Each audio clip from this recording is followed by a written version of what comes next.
നാട്ടടുക്കളയിലേക്ക് എല്ലാവർക്കും സ്വാഗതം. നമുക്കിന്ന് മുട്ടച്ചോറ് തയ്യാറാക്കാം. അതെങ്ങനെ തയ്യാറാക്കുന്നത് നോക്കാം. അതിനു വേണ്ടി 1 കപ്പ് വെന്ത ചോറ് എടുത്ത് വെച്ചിട്ടുണ്ട്, 1 സവാള അരിഞ്ഞു വെച്ചിട്ടുണ്ട്, 1 തക്കാളി തൊലി കളഞ്ഞ് ചെറുതായി നുറുക്കിയെടുത്തിട്ടുണ്ട്, കുറച്ച് മല്ലിയില, 2 മുട്ട. ഇതെങ്ങനെ തയ്യാറാക്കുന്നത് നോക്കാം. അതിന് നമുക്ക് മുട്ട വറുത്തെടുക്കാം. അതിനു വേണ്ടി കുറച്ച് എണ്ണ ഒഴിച്ചു കൊടുക്കാം. ഇതിലേക്ക് മുട്ട ഒഴിച്ച്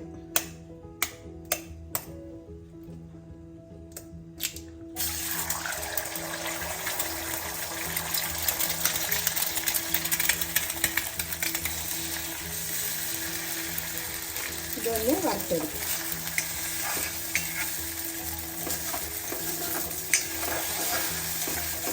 ഇത് 1.5 വയസ്സുള്ള ഒരു കുട്ടിക്ക് വേണ്ടി തയ്യാറാക്കുന്നതാണ്. കുട്ടികൾക്ക് നമ്മൾ എപ്പോഴും മാറി മാറി ഭക്ഷണം ഉണ്ടാക്കി കൊടുക്കണം, എന്നാലേ കുട്ടികൾ കഴിക്കുള്ളൂ. അപ്പോൾ ഇന്ന് ഞാൻ വിചാരിച്ചു ഇതേപോലെ മുട്ടച്ചോറ് തയ്യാറാക്കാൻ.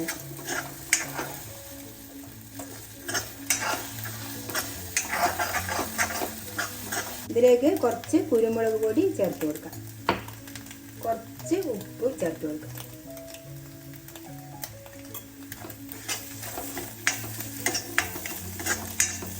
കുഞ്ഞിക്കായ കൊണ്ട് അധികം എരിവൊന്നും ആക്കുന്നില്ല. ഇനി ഇത് വാങ്ങി വെക്കാം.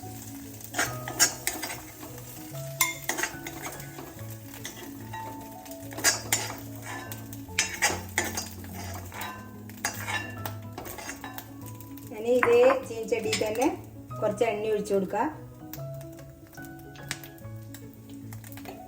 ഇനി അതിലേക്ക് എടുത്തു വെച്ച ഉള്ളി അരിഞ്ഞത്,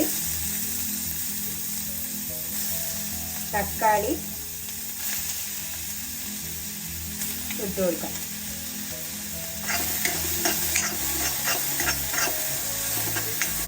ഇനി ഇതിലേക്ക് കുറച്ച് ഗരം മസാല പൊടിച്ചത് ചേർത്ത് കൊടുക്കാം. 1 നുള്ള് ചേർത്ത് കൊടുത്താൽ മതി. ഇനി ഇതിലേക്ക് ആവശ്യത്തിന് മഞ്ഞൾപ്പൊടി ചേർത്ത് കൊടുക്കാം, കുറച്ച് മതി. കുറച്ച് ഒരു കളറിന് വേണ്ടി കുറച്ച് മുളക് പൊടി, ഇത് എരിവില്ലാതെ മുളക് പൊടിയാണ്, കുറച്ച് ചേർത്ത് കൊടുക്കാം. ഇതിലേക്ക് കുറച്ച് ഉപ്പ് ചേർത്ത് കൊടുക്കാം, ചോറിന് ആവശ്യമായ ഉപ്പ്. ഇനി ഇതിലേക്ക് കുറച്ച് മല്ലിയില ചേർത്ത് കൊടുക്കാം.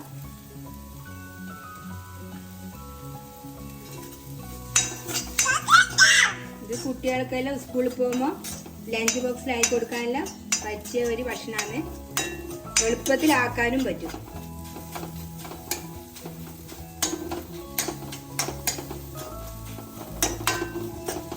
ഈ തക്കാളി നല്ലോണം ഒന്ന് ഉടച്ചെടുക്കുക.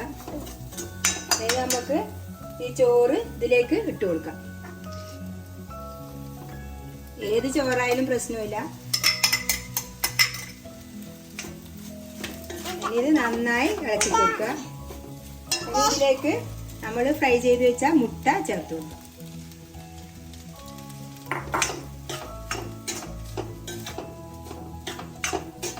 അതിന് കറിയില്ലെങ്കിലും കുഴപ്പമില്ല, എല്ലാ കുട്ടികളും ഇഷ്ടപ്പെടുന്ന ഒരു ഭക്ഷണമായത്.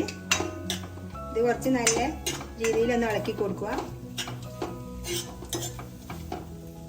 ഇതിലേക്ക് കുറച്ച് കുരുമുളക് ഇട്ട് കൊടുക്കുക, ലേശം മതി. വലിയവർക്കലാണെങ്കിൽ കുറച്ചധികം എരിവാക്കാം. ഇനി നമുക്ക് തീ ഓഫാക്കാം. ഇനി ഇത് നമുക്കൊരു പാത്രത്തിലേക്ക് മാറ്റി കൊടുക്കാം. നമ്മളെ മുട്ടച്ചോറ് റെഡിയായി. ഇതേപോലെ എല്ലാവരും ഒന്ന് ഉണ്ടാക്കി നോക്കുക. എൻ്റെ വീഡിയോ ഇഷ്ടപ്പെട്ടിട്ടുണ്ടെങ്കിൽ ലൈക്ക് ചെയ്യുക, ഷെയർ ചെയ്യുക, സബ്സ്ക്രൈബ് ചെയ്യുക.